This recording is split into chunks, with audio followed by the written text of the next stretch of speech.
kan, berdekatan dengan aku pun ada kes mengakibatkan penjawat awam melanggar. Budak muda mati, budak sekolah. Tapi wallahualam tak tahu kes tu sama ada dah selesai ataupun belum lagi. Kan?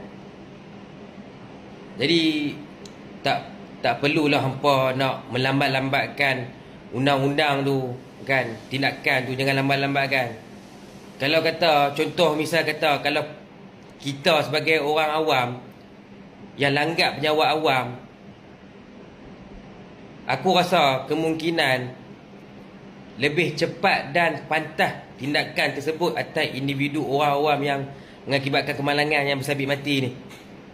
Bukan aku nak sembang lah, aku pun minta maaf, aku tak mengasuk orang, aku tak ada nak suruh orang support apa yang aku cakap. Itu realiti dah, itu realiti. Kan? Bukan aku nak kata orang tu tak baik, orang ni tak baik, tak ada. Tapi kok mana pun di dalam undang-undang tu mesti ada ketirisan. Aku tak perlu aku cakap lah benda-benda lain tu. Cukup sekadar aku cakap ketirisan tu. Jadi faham-faham sendiri lah hampa yang ada kuasa, hampa yang ada jawatan ni. Kan?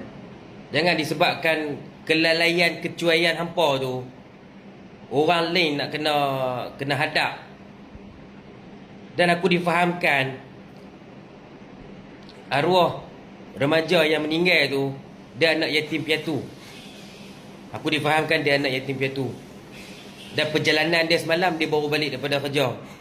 Kan? Jadi dekat sini aku nak bagi pendapat kan, nak tegur untuk diri aku dan untuk semua. Beringatlah atas jalan raya ni, beringat. Kan? Kalau mengantuk, tidur, berhenti tidur. Jangan menyusahkan orang lain. Kalau tak bersabit dengan orang tak ada masalah. Ni kalau bersabit dengan orang akan panjang cerita. Tetapi kalau bersabit dengan penjawat awam ni, wallahualam aku tak tahu kes ni akan cepat selesai ataupun akan ditangguh. Lepas ditangguh akan ditangguh, lepas ditangguh akan ditangguh. Takutnya jadi macam tu. Dan takutnya ada ketirisan dekat situ. Kan? Aku pun bukan siapa-siapa pun. Aku pun pernah melalui kemalangan jalan raya ni. Aku punya adik pun pernah melalui kemalangan jalan raya ni. Tetapi alhamdulillah Allah Taala takdirkan untuk kami menang dalam kes tu.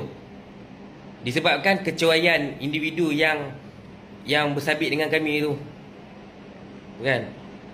Jadi untuk penunggang ataupun untuk pengguna jalan raya khususnya, bawa kereta, bawa motor, bawa pila apa segala kenderaan di atas jalan raya ni kena beringatlah, sentiasa beringat. Kalau mengantuk, kalau tak larat, berhenti rehat. Tak payah duk kalut-kalut, kan? Untuk semua, bukanlah sekadar untuk tujuan untuk aku tuju kepada penjawat awam, untuk semua.